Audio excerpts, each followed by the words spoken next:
Bandeko babolingo na banzete bino moko bouti kolanda pe komona ndenge nini.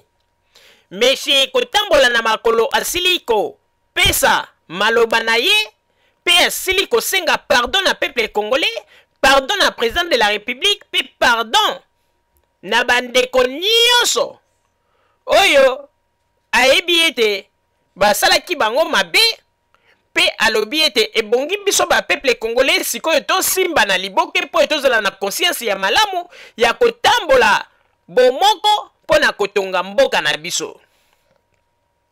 Bandeko babolingo toyebisaka na bino ntango nyonso ete biso ba peuple congolais tozala distrait na ba discours ya bato oyo tozali komona bazali koloba de gauche à droite. Il faut tozala bato moko tozala quand même sikoyo na conscience ya malamu po ete totonga mboka na biso.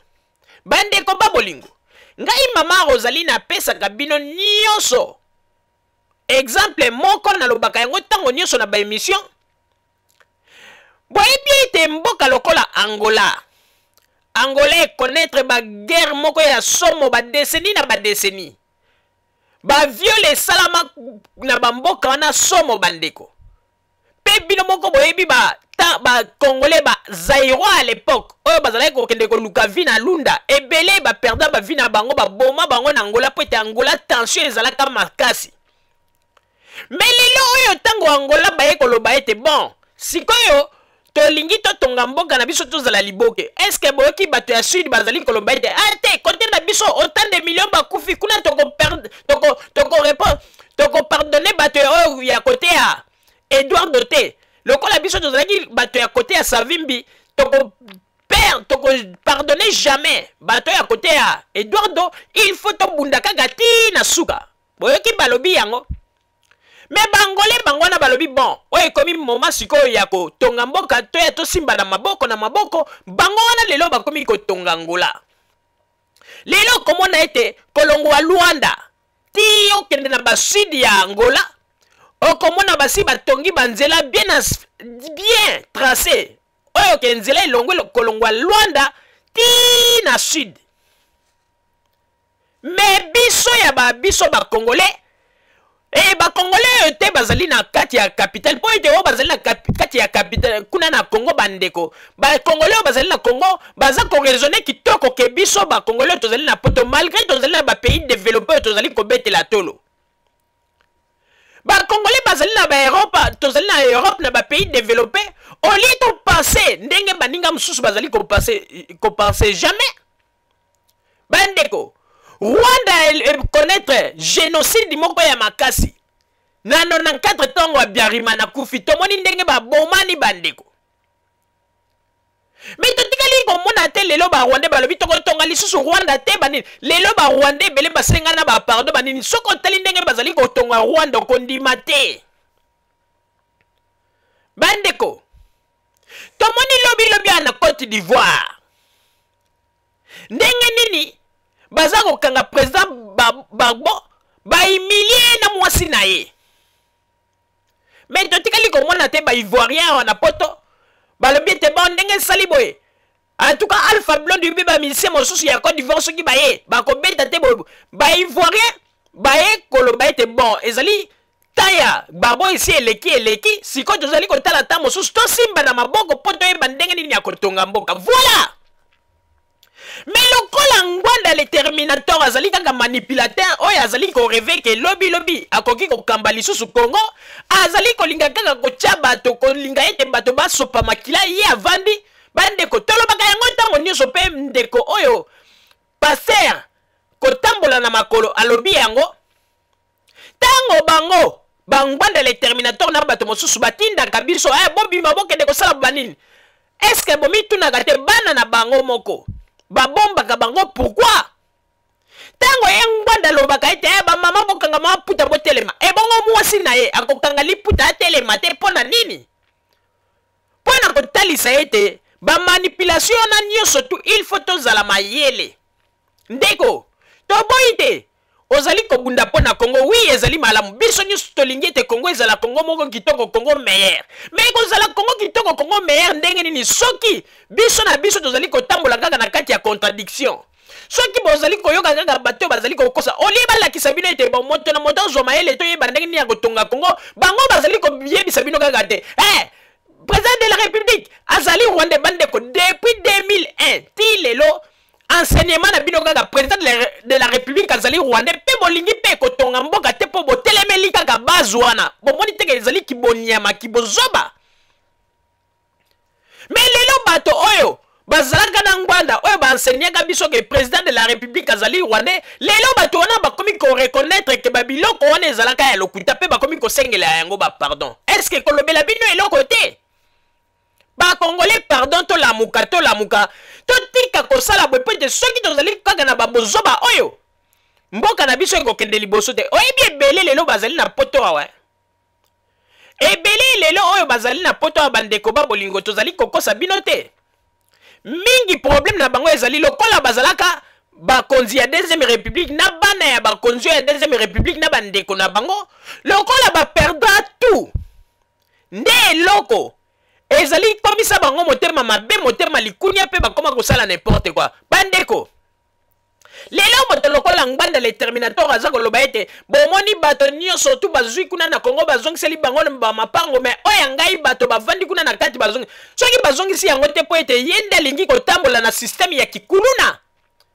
parce que Joseph Kabila mokonzi nyonso tu oyo azalaka libanda ya mboka zonga na mboka lobi ete aye kopesa implice boki Joseph Kabila akanga ye bango nyonso tu bamobutiste ya kala bazali kuna bazali kosala te mais ye lokola azali koreve kaka ate azali kokanisa ete akozonga na Congo po azala président de la République nde azali tala problème ya ngwanda bino nde bozali kocomprendre te mingi bazali kokanisa ete ngwanda azali na problème na Joseph Kabila ou bien na bakonzi ya Congo te problème ya ngwanda yebi problème na ye po ete ngwanda yebi ete soki azongi na Congo sans que azala ou bien autorité ya mboka ou bien azala na kati na poste moko clé po ete azala protégé ayebaka ete na mabe oyo ye asala population koki même kosala ye mabe bino bokanisi ete ngwanda wana bino bokanisi aza kovize kaka ke no Joseph Kabila moto akoki kosala ye mabe te ngwanda ayebi bato mosusu asala mabe na kati ya baministre ya Mobutu oyo lelo baza mpe na Congo kuna oyo bakoma mpe bapika mpe babendele oyo bavandi na kati ya Congo ngwanda asala bato ebele mabe aza kobanga pas pour rien ayebi yango na yaza kokanisa ete bastratégie wana azali kosala biso toyebi yango te toyebi yango malamu ngwanda azali kobanga bato nyonso tu bandeko ezala ta baseti eyale bato mpenza bazalaki balikonzi bato bazalaki pembeni ya Mobutu baza kolia bami estce boyoki Joseph Kabila akanga bango mpo baloba ete balieka mbongo ya zalaki bani mais Joseph Kabila yo na lobi ete biso nyonso tu toya tosangana mais eloko nini ezangaka ngwanda yakende meme kutu mwana ya Mobutu azali kuna na Congo eloko nini ezangaka ngwanda est-ce que ngwanda yemda azali spécial ndeko ayebi eloko akimaka bandeko bato aboma ba famille ya bato na mosusu na Congo kuna bazali bazelaka potolo bakayango bandeko ngwanda mokola ko chaba kolona na Congo soka al dépasser nzela ya bana ya Chine ya ntangu oyo ndenge tobengaka ete Kingasani Masina soko aleki yango penza akomiti na capitale alo banzambe merci po a partir ya wana nde bato esika penza bazelaka balobaka ete mokolo bakoyoyeba kaka ngwanda koya mokolo ya kosala kaka traverse wana amwe ke bato yango balobi akende kokitela na Congo Brazzaville akotela na nzela ya Bichingobila bandeko boyebaka yango ete ba manipulation na bango ekomi na suka nzambe abandi ko confondre bango omoni tolobaki yango te Joseph Kabila lokola azali moto oyo azali kotambola na ndenge ya kobanga nzambe pe akofungulela ye bizibeli na tango oyo napesi papa Roger maloba. Merci mingi mama Rosalie pona kopesa ngai maloba. Bandeko Congolais kaka ndenge balobaka ete butu ata eza molai tongo esukaka se etana. Bakelelo nyonso tu basalaki na ba montage ya ba photo na ba montage ya ba histoire ya lokuta pona président Joseph Kabila. Lelo oyo nzambe akomi kopesa réponse na ba peuple congolais. Ba peuple congolais mingi bazalaki kozwa yango neti liseki po ete mingi bazalaki koloba bongo ye moko Joseph Kabila ngo pona nini alobaka te. Pona nini ye moko asalaka ba déclaration te pona loba ete a se justifier. Mais Joseph Kabila azali moto oyo te. Ndenge tozali komona na tango ya deuxième république oyo bato bazalaki bato bilwalo moi likamoke wana lekili boso ya miko bandiko loba po ete bato ba yoka eba mona e metango bokoyoka na makambo nyonso moto ngo lobi lokuta na lokuta. Mais Joseph Kabila tala tika kita ya Nzambe kaka bato babandaki kokosa ba histoire bango moko bakomi ko se repentir. Pe bango moko bakomi même ko lakisa na ba pepe ete makambo tosalaki ezalaki yango te. Pe bandeko ba bolingo ngai nazali koloba yango ya solo. Pasteur Marcel Kotambola na makolo azali pasteur oyo Nzambe ayoki ye pe alimbisi ye. Voilà wana penze ezali un vrai pardon oyo ete pasteur Marcel Kotambola na makolo asengi. Pardon ya solo nde yango wana. Mais ezali te lokola pardon oyo ngwanda azali kosenga bato, pardon ba peuple pardon, entre temps azali koluka kaka bana ya mosusu ya bato pona ko utiliser bango pona ko tinda bango bokende ko bunda bitumba. Ya vandi azui bana na ina libota na ya bombi. Bandeko. Aza koloba ita sengi peuple pardon, mais azali ko utiliser na ndenge ya mabe peuple na par exemple. Aza ko talisa na bato ndenge nini ba violer ba maman kuna na est. Mais azali moto ya liboso ye parti na ye ya pareko et tia compte moko privé au bato mosusu basalaka ba don makambo wana ezui même en plein na poto bato mosusu bapesaka bambongo na kombo ya ba femme violée mais batikali komona te sika bato ya pareko ba s'organiser pour ete basombela ba maman na ta bakisi ba délégué ta mutu moko na esta kende kosala geste yango na bato belé bakomi même kosilika balobi o ezali ba manipulation azali ko manipuler bato. Babanda kolela likambo ba femme violée depuis 2001. Ti lelo. Moto moko tikala ko sala même geste te. Mais bato bazali ko incriminer ba wera son bandani bozali ko mona ba geste bazali ko sala. Pasteur Mukuna obino bozali ko loba lelo. Pasteur Mukuna alobi asala quand même geste pa ba femme violée. Et bongo ngwanda oyo alobaka na bino te yenda lingi peuple, yenda azali papa oyo alingi ba peuple congolais koleka. Pona nini asala ka ba geste wana te. Mais azali ko liya ba mbongo na Congo ya ba femme violée bandeko. Bozo mona teke na ye na Kotambola na makolo. Nani yango penza azali na mutu na ezali ko sala malamu te o bako ko lukela e psychiatrie. O bako ko memena psychiatrie nani? Ezali ngwanda to Kotambola na makolo. Pote ngwanda azali ko liya ba mbongo ya bato yo oyo bazali ko sala la pub tango nyonso tu ba femme violée bato bazali ko pesa ba mbongo. Mais il y a zali ko mona yango net ba mbongo na privé mais bon moni te ke ba malchance wana yango zali ko troubler bango yango pe zali ko tinda ete nzamba comme ko sala même bateau ba bandaki ko landa ngwanda ba komi ko se retirer bande ko il faut to zala mayele Congo to kotonga yango na distraction ya moto moko te ngwanda le terminator ola zali ko kosa bateau.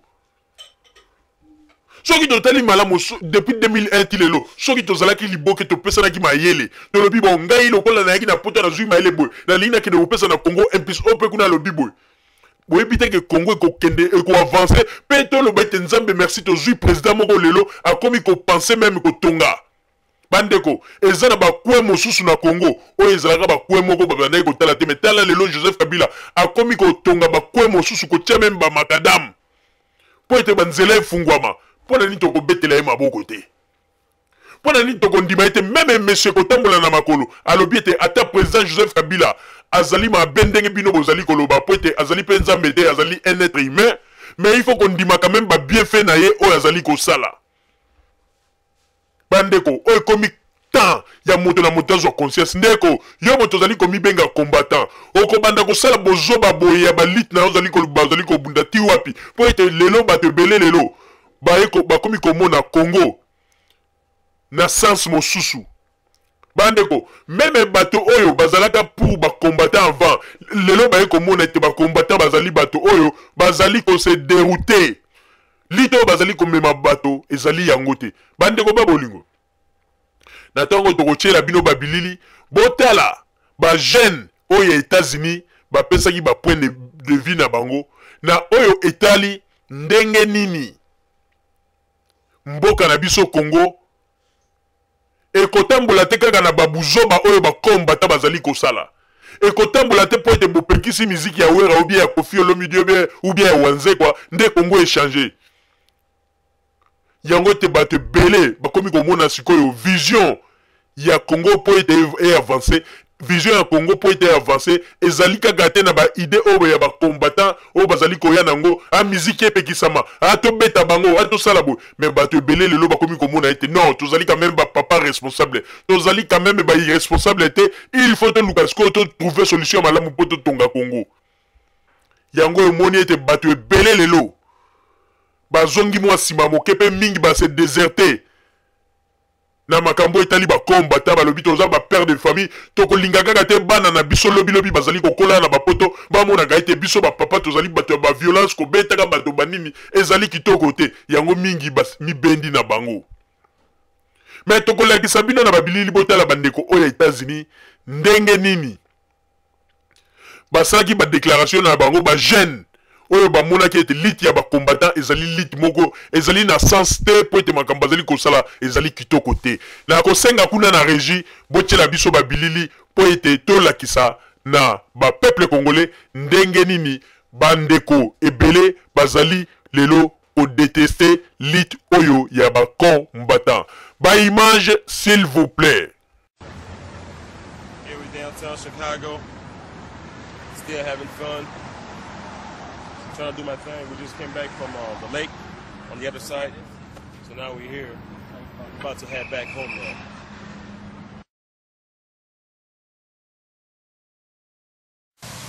Mes frères, mes sœurs, bientôt l'élection yango. Tout ce qu'on a distraction ma musique. Kabila bo matabo kitanane auto salana olongane ndengona te. Gouvernement na et go changer dans ndengona te. Donc pour moi soutenons Tshisekedi. C'est simple. Tu as besoin de Kabila Lunga. Soutenons Tshisekedi, soutenons Kamere. Par rapport à l'opposition. Et ça, tu as un poteau de Makelele. Oui, Robertate. Je suis pas Robertate. Et qu'on ne change rien. Tout ça, $1. Combien de Congolais bazar à l'étranger? Imaginons seulement. Ils sont pas contents. Tu as $2, $2. Et qu'on ça, la télé, Tshisekedi pour changer le monter dans le Mokawana. Tu Vital Kamere, tu opposition dans le Congo. Tu soutenir l'opposition. Parce que tu as une idée moko. Tant opposition, ça a opposition idée dans le changement. Nous avons dirigé le Congo.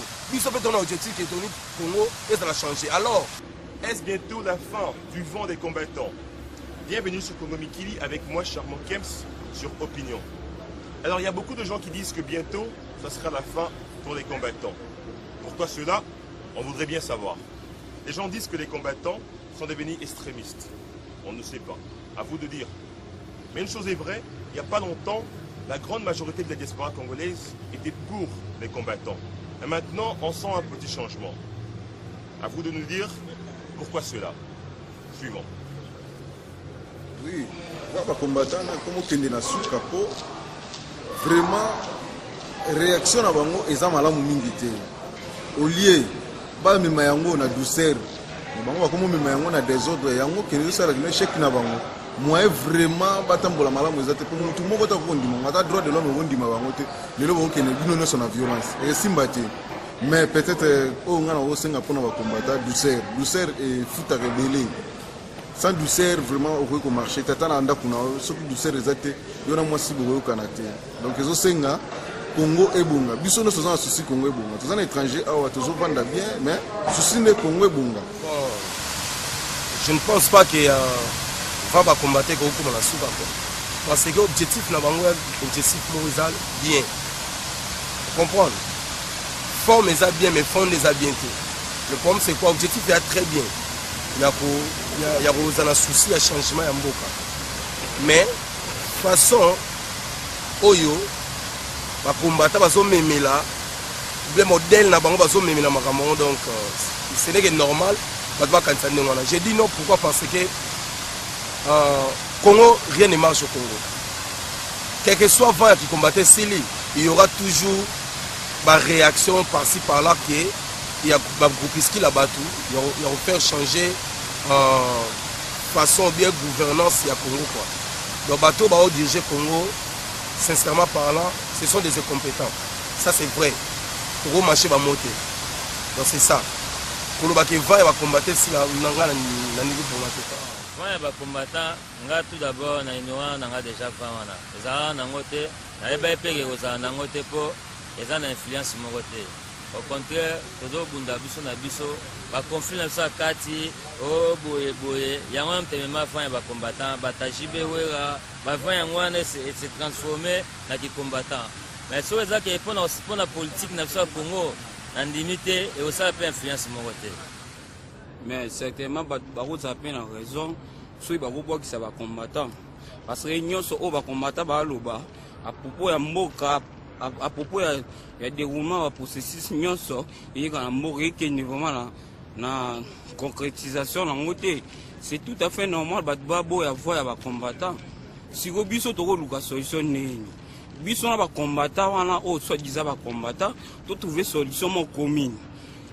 Bango ba le ka ba lo ba ma mibele mais to comprendre te au juste ba nini et c'est bango ba combattant là ba okende na Congo kuna ba ke no se ça ba électuel le ka nenga ma ya malonga ba longola ka bila jamais ok n'était au conseil ko beta te nana ko sala bote et so aboutir biso na eloko moko te bana to bandi biloko wana to super rien message les okoma na ngote pour fane que nous peut bango aussi là ba mo pekisa ko ba combattant bo ya Congo te dernièrement notre ministre a signé pour le Congo parce que non il y a battu des fiches à combattants pour l'occupation Congo parce que tout ça c'est illégal, c'est pas loyal, autre ça la violence c'est pas bon.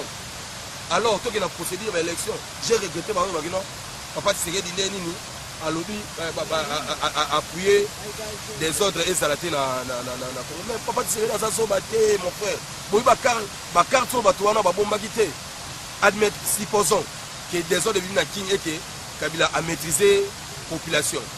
Sanction IDPS et aux autres. Est-ce que vous participez sur l'élection et comment non c'est même des troubles IDPS et les cas sur l'élection bon participer à l'élection bon ça sous campagne à Bangote toi il va dire qu'on a surtout il y aura carte cachée et ça m'a raté. Aujourd'hui, personne ne peut nier la contribution des combattants dans la diaspora congolaise. Oui, les combattants ont beaucoup participé pour réveiller les Congolais de la diaspora. Aujourd'hui, les Congolais sont debout et ils ont compris qu'ils doivent se battre pour leur pays. Mais bientôt ces élections. Que pensez-vous? Si aujourd'hui l'opposition, M. Kamere ou M. Tshisekedi, devenait président, voudrez-vous les voir travailler avec les combattants ou voudrez-vous que les combattants restent à part pour surveiller tous les dirigeants du Congo? À vous de le dire. Beaucoup étonné là, vraiment sincèrement parce que c'est qui un combattant? Est-ce que combattant ils ont parti politique, ils ont association, mais c'est un mouvement, ils ont vent. Travailler avec les combattants. Qui sont les combattants? Combattants c'est tout le monde qui a contre, tout le monde qui a revendiqué droit moroboé, ils ont loyal, ils ont légal, dans le sens que rien ne marche au Congo. Mais au travers de ils ont structuré, au travers de comment? Il faut définir donc, qui est un combattant. Un combattant, c'est lui qui a besoin de changement dans le Congo. Travailler avec qui? Les partis politiques, les associations, c'est un mouvement, c'est un vent. Nous, ils sont dans les États-Unis. Et bien, à Londres, malgré que les procédures c'est pas bon. Mais objectif, ils ont bien. Bon, les combattants, on a TV, on a évité de apporter pour le gouvernement, na bisoto na nini. Batu moko boye na mona jamais na mona. Comme on dit que l'opposant, ils ont fait sa idée. Ça dit quoi? Ba idée yo ko bimisa, le gouvernement pas o exploiter ba idée na yo. Les combattants ils ont raté que non, yo za contre muninga non. On repère la idée non, bino na place na ngai, so ele muta gouvernement fa na zo idée boye. C'est ça opposition. Opposition za raté mba moko, o ya obamba libanga, o misika beta te, o te nanya kota wate, zakarizo o te non. Yango te combattant. Ba combattant baza bana mboka, baza soki ba travailler. Oui, mboka za biso nyonso, mboka za ya mutu moko te. Et puis na za na yebi, gouvernement so lukande batande ngwa baya basa na bango ba bisa, ba ide ba chamwa maele na bango mboka kende liboso. Kozala combattant peut-être eza synonyme te que no ya kozala dirigeant na kati ya gouvernement. Mais kozala combattant za que no ozala kwa souci na souci ya mboka na yebu. Peut-être osali mwa révolution mais soki bamoni ke non oza capable ya kosala na gouvernement bakozwa yo okotravaille lokolo ozala mpe déjà na baide na yo ya malamu mais mpo na ngai na koloba gouvernement nyonso ekoya président nyonso akoya Tshisekedi Kamere Joseph Kabila tokosenga toujours kaka na ye a aider donc a aider te mais asala musala na ye lokola président asalaka na mboka esengaka nini toko boya mutu moko te bato nyonso bazana oyo nyonso bazolinga bapostile wana baza bacongolais donc souci na biso ezali Congo nde ebonga surtout les dirigeants bazala na donc na bainitiative ya malamu nga na conseiller bandeko nango bacombattant bomeka kukostructure eloko wana te mundele aza zoba te bato bana Congo baodirige Congo bazoba te so bomeki ostructure eloko wana ta bostructure yango comme le président, donc il y aura un leader. Dès que débordement au sala, dirigeant. Tous les Congolais dans le monde entier, il faut que solution tout ça la marche commune bisognoso. Les jours et ça joue moko de façon que notre lecteur médias international de façon que non bako à partir ya marche wana médias internationaux tant et quoi verrez que non Congolais ba na posa changement na mboka na bango eza malamu mingi toko sala lolenge nini ba Congolais nyonso place bisira nyonso ba zwami ba kosa ba motion na ba assemblée na ba pays na bango wana bazali ba permettre bango ba o ba salaka ba tika bango jour wana ba sala te comme ça tout ça la marche wana. Aujourd'hui, quand on pense les combattants, on voit la France, la Belgique, l'Angleterre, le Canada et beaucoup d'autres endroits. Mais ce n'était pas le cas au départ. Avant, c'était seulement l'Angleterre. Et alors on se demande, est-ce que ce que les combattants font aujourd'hui est devenu une distraction pour la diaspora congolaise qui passe un peu trop de temps sur les sujets des combattants? Qu'est-ce que les combattants ont fait hier? Qu'est-ce que les combattants feront demain? Alors on voudrait savoir, est-ce que les combattants sont en train de distraire la diaspora avec tous les éléments qu'ils sont en train de faire? Ou pensez-vous que c'est ce qu'il fallait pour la diaspora? Il fallait vraiment une renaissance dans la diaspora congolaise que les combattants ont su le faire. À vous de dire. Et comme une distraction, tout le monde a un compte en internet. Et là on est les gars qui combattent Mikolo. Qui combattent Balobini. Et comme une distraction. Ton passé message. C'est ça le message exact que Kabila dégage. Non. Le message exact que la gouvernance a comment changé. C'est pas Kabila. Kabila va dégager les Congolais qui sont là. On va diriger Mokala. Est-ce qu'on dirige bien? Le problème, c'est pas Kabila. Le problème, c'est tout le monde qui dirige le Congo. C'est ça. C'est tout le monde, sans exception. Banana, Nimtina, Wissier. Banana, Likolo, Tina, Sey. Et ça, Kabila. Est-ce que Kabila dirige à Mokala? Non. Tout le monde a dit Kabila. Kabila, c'est qui? Bon, oui, pourquoi tu s'intéresser à la combattant? Et ça, premièrement, na poto awa, quand tu stress, bakayou. Moi, c'est place moi mike mais to comme rapenda tende pena to afi fana bakini. Ozo pan. Ya mwana batu mususu ba comme otama ba combattant na angle monnaie total ba théâtre lelo ba cheni na ba combattant. Ozo pan. Mais ça pena te ko un to voter na bisoto. To voter te. Bisune to abo to voter te. To na lo moteur ba influencer o na pona ba vote oni donc to saka théâtre. Na mona nga ba théâtre. O combattant ya France, o ya Londres nga ba théâtre. Ba théâtre.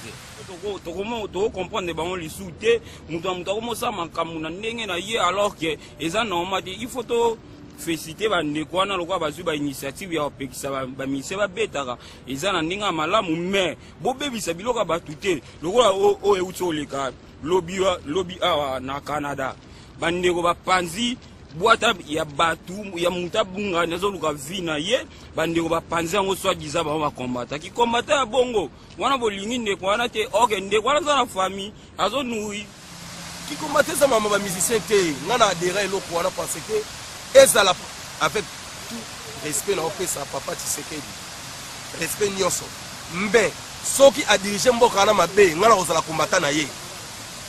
Donc mon point c'est ça. Et ça qui est changement à Mboka. C'est tout. Mobutu to télémélé. Pourquoi à diriger Mboka Mabé? C'est ça. Objectif à combattre ça bien. États-Unis coûtent ça bien. Mais l'opposition ça l'a raté. Il y a des gens au Basake, baté le mébélé locaux. Et ça m'a mébélé. Obama ou ça va ni na maison na chana fandalé ça ça l'est. C'est normal. Il faut qu'on accepte le bloc on est. Mais oui, bah combattre bah en plus c'est l'homme sous bah comme ça là.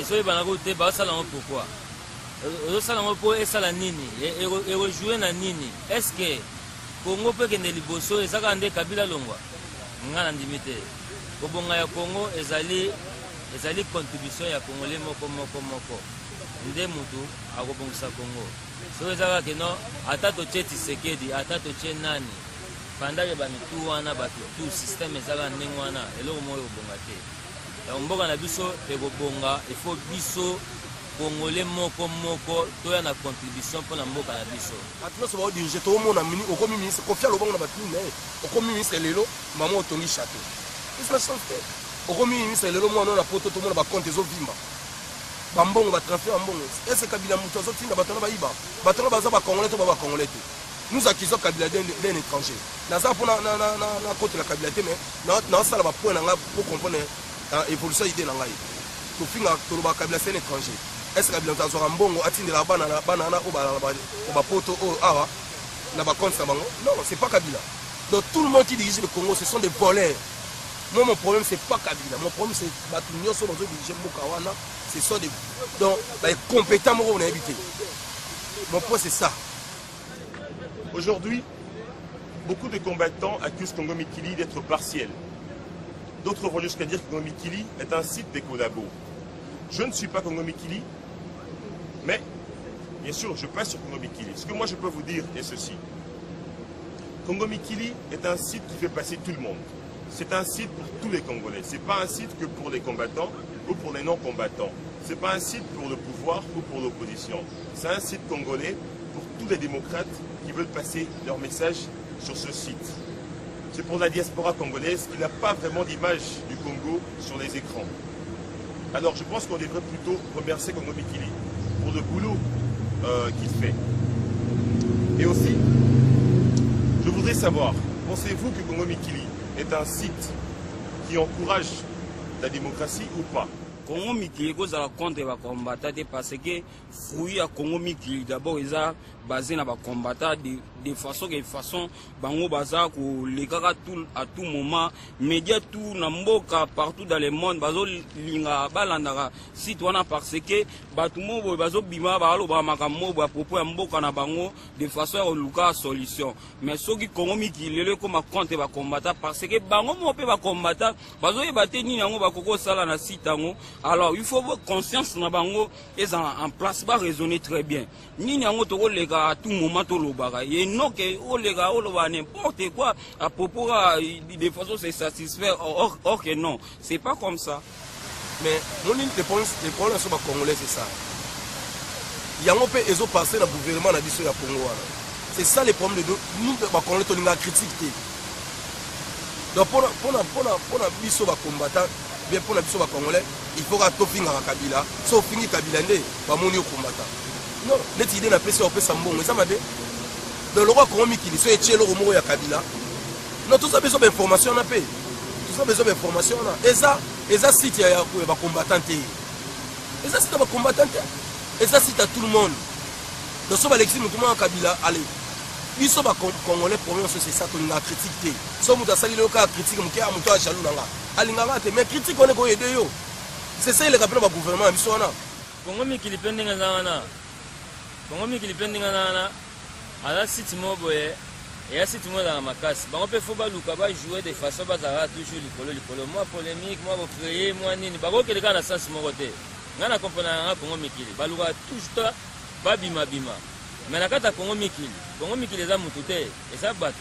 Mutu na mutana na idée na ye. Donc eza un peu ça quoi. Congo Mikili yango moko ezala compte te na limité. Congo Mikili eza bato belé bayaka na mutapota oya ye. Donc yango ça la influence moko boye. Mutu mususu ba battre ba combattant pe ba exagérer na ocha si moi parler boye. Le but que non ba compte ba combattant. Combien de fois combattant ba leki na Congo Mikili? Tous sont quand même serré quand même. Combien de fois ba combattant biso to leki na Congo Mikili? Donc pour na biso ka ba Kabila ezala te na Congo Mikili non. Quand même liberté wana, démocratie wana yaw. Toujours qu'il y a une procédure comme si tout ça va dictateur ou plus que bateau bazar pour non. Alors ça nini site moko boye ba Congolais ba se retrouver pas. Tout ça a besoin d'informations boye ba Kabila sala ni na mboka na poto e ba nini to participer ba idée na biso. Bientôt ces élections au Congo et on voudrait tous éviter la distraction. Mais qu'est-ce qu'il faudra faire? On doit tous se rassembler, tous dans la diaspora congolaise, pour trouver une bonne solution pour notre pays, le Congo, qui se trouve dans un pétrin à présent. Mais qu'est-ce qu'il faut faire? Il faut travailler ensemble, que vous soyez combattants ou pas combattants. On doit tous se réunir pour travailler ensemble pour trouver une très bonne solution pour notre pays. Mais si aujourd'hui on commence à se chamailler, à des divisions, on n'ira pas loin. Pendant que le régime Akin, le régime actuel au pouvoir, se concentre, trouve des stratégies, comment rester au pouvoir. C'est à nous de nous battre maintenant, au lieu d'attendre qu'il soit trop tard. Merci d'avoir suivi. Je vous encourage à mettre des commentaires. Que Dieu vous bénisse tous. Merci.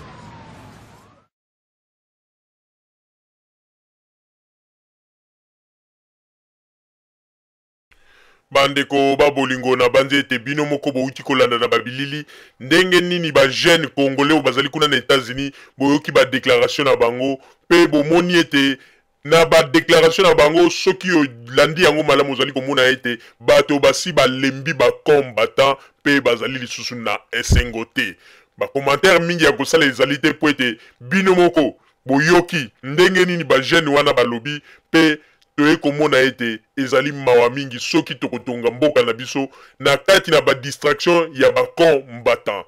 Mama Rosalie nazongiseli yo maloba. Merci mingi papa Roger pona kozongisela ngai lisusu maloba. Bandeko babolingo na banzi ete bino moko bouti kolanda na onyo suto sili koloba ndenge kaka balobaka ete bandeko soki ozali na problème na vie na yo bato bazali koloba mabe pona yo pe bato bazali kokosela yo makambo ndeko koluka te obanda koganga po ete obanda ko se justifier mokili eloba ete se justifier ki boy bandeko soko oyebi ete ozali na raison vanda kimia pe nzambe akobundela yo po ete nzambe azali nzambe oyo azali juste pe nzambe azali nzambe oyo tango azali kosala ba makambo azali kosala yango pamba te asalaka yango po ete alongisa moto oyo azali kotambola sur les droits chemins. Bandeko babolingo na banzi ete oyo tolobi pona ndeko to pasteur Marcel kotambola na makolo vraiment to féliciter papa oyo mingi po ete papa oyo aye kotala ete akoki ko salir vie na ete pe a salir vie ya libota na ye ayebi tazali papa na bana akoki kolinga te kotambola toujours na ndenge ya ba mensonge alingi ete bana na ye un jour baloba te ke papa na biso akosaki papa na biso asalaki boye bandeko mingi bazali koyeba te lelo tango bato bazali kokosa oyo ngwanda azali komanipule bango bazali koya mpona kokosa boloba bosala montage Joseph Kabila azali rwandais babiloko ya boye bandeko le temps ke tango Joseph Kabila na gouvernement na ye bazali kosala nyonso mpo basala ke Congo ekende liboso ebonga bato mosusu bazali koya mpona kokosa ete azali rwandais babiloko moko ya bongo bandeko yo okoki kosepela lelo olobi ete yana azali kobuba bapeuple congolais mpo ete bapeuple congolais balamuka me ozali koyeba te conséquence nini yo nzambe abombeli yo mpe na libota na yo ata yo lelo ozwi yango te mais génération na yo bana na yo bino bokanisi ete tozwa lelo président oyo na mboka na biso eke azali même koyoka lelo peuple okomona ntango mosusu érosion ekosalama peuple baleli pe batindi bato okomona 2 jours 3 jours batindi bato po ete bakende kosala mosala na est ce que tovivaka yango na ntango deuxième république bandeko bino boyebi ba érosion boni oyo esalamaka na Congo kuna oyo bato ya deuxième république batikala ta komporte ata une pierre te na esika wana boyebi yango bandeko boyebi babalabala boni oyo ete banzela kutu ya miniato na tango ya deuxième république oyo bazalaki mpe soki bambula ebeti boye bandeko moyen kolekeza te na tango ya deuxième république est ce que bato ya deuxième république batalaki yango mais lelo bokosepela te bakonzi ya lelo bakomi meme kotala bakomini lokola babumbu bandeko bumbu ezalaka komini moko négligé na tango ya deuxième république nani azalaki ete kotala bumbu mais lelo na kati ya bumbu okomona ete bakomi kokanisela bango kotiela bango bamakadame kotala pe situation ya bapopulation kuna na kati ya bumbu tokosepela te bino bolingi kaka bokanisi mpenza moto lokola ngwanda botali motu wana malamu ya ngwanda le terminator asali bambula ebele pembeni ya Mobutu babomi mboka bino bokanisi ete akoyena baide ya malamu oyo akomi koloba ete nazali kosala nyonso mpo ete peuple na nga bazala bien babanda kolia 3 fois par jour bino bokanisi banda kosala mpenzalaki mpo ete peuple congolais to banda kolia 3 fois par jour bino bokanisi ete ndenge azali koloba ete na Congo kuna lelo komona bamai eza te bakure eza te bino boyebi teke na ntango ya deuxième république ezalaki na bakwe mosusu mpe komona mai ekenda pendant une semaine courant mpe ekenda komona ata mosusu pendant 1 mois na ntango ya deuxième république boyebi yango te mpo na ntango wana lokola bazalaki kofilme babiloko abongo te ezalaki koleka kaka na ndenge ya sese lelo bato mpe balingi kofungola monoko mpo baloba ete na ntango ya deuxième république ezalaki bien na wapi bandeko lelo au moins il faut tondima Joseph Kabila na gouvernement na ye basali effort mpo ete mwa makambo ebele échanger mpo ete bandeko kobebisa oyo bato ya deuxième république babebisaki Congo ezali facile te mpo na koloba ete moto akoya kokosa biso aloba ete akosfaire soulever Congo dans 2 ou 3 jours pour être Congo ezwa changement bandeko wana nyonso to ezali ba mensonge oyo ndenge bato mosusu tozali komona liboso ya ba caméra bazali koloba ete soki tovote papa Etienne Tshisekedi bapasi ya bapeuple congolais esili n'importe quoi bino bokomi banzambe nani akosi ete soki bavote papa Etienne Tshisekedi bapasi ya bapeuple congolais esili wana bokomi kozwa kaka pasi esika ya nzambe mpona koloba bandeko bino moko bozali komona meme mosala oyo Joseph Kabila azali kosala na kati ya Congo bandeko mingi bayebaka teke banke ebele na kati ya Congo tango bato ya deuxième république bakimi batikaki 0,000 bandeko bokomi tuna tate na miracle nini yo lelo Joseph Kabila komi kosala mpona kobongisa banzela banini tala kutu biso ba congolais toza ko reconnaître wana nyonso te mais bapaya bato lokola banini ba institution lokola ba banque mondiale baye kotala balobi non ndenge bato ya deuxième république tango bapakataka mbangu batikaka mboka o na kao eloko te baye kotala babi mais quand même Joseph Kabila azali kosala tala malgré mboka ezalaki na mikakatano tala ndenge azali kotonga banzela tala ndenge azali yango na moni ba banque ebele babandi ko misusu bazali ko diminuer ba dette mususu bazali ko effacer yango mpona ko permettre na Joseph Kabila à avancer na mosala na ye bandeko tozalaka quand même na conscience ya malamu totala esika oyo bato deuxième république batikelaka biso bandeko bino bosi bomona na ntango ya deuxième république bapeuple bazali kolela mpona problème songolo bakonzi ya deuxième république batala bango lelo oyo ngwanda azali koloba na bato bazali kopie bato kuna na este banini bazali kopie bato mpe bazali kovioler bato oui c'est bien po ete ezali susi na biso nyonso mais botuna bandeko tango ya bapillage na tango ya deuxième république tango basoldat ya ngwanda oyo bakotelaka bato na bandako baviola mpe bato bandeko mingi bolingaka meme kosala meme kokangela makambo wana matoi mais boyebaka ete bafi oyo bazali touche oyo batikala na bablessure mpe na kati ya capitale wana bazali na ntango ya deuxième république na moment ya pillage oyo basoldat ya DSP na basoldat ya kaka kokolo bakotela bango baviole bango est-ce que bomonaki ata mokolo moko ngwanda leki liboso ya télévision mpo aloba ete badéshonore bafemme congolaise na basoldat wana il faut baleka basamba bomonaka yango wana nde ezalaki malamu mpo ete basoldat wana bazalaki basoldat na ye wana problème ezali te bamoni teke bango nyonso kaka bazali bato oyo bazali na makambo ya mabe mpe ngwanda mpe moko akoki kozala kaka un violeur parce que moto azali kodéfendre cause ya un violeur ye moko mpe azali kaka violeur bandeko lelo bato mosusu ntango tosalaki émission oyo ya mwana mobali oyo na nkombo ya Rex oyo ndenge nini azali kosenga journaliste kopesa ye bizu na kati ya plateau bato mingi bakomi koloba ete papa Roger na mama Rosalie bozali kokamwisa biso tozali na poto me eloko lokola bizu mais bandeko il faut kotala circonstance nini yango ata kutu balobi ete na poto nde esika ba bizu epesama na circonstance nini okoki kopesela moto ya bizu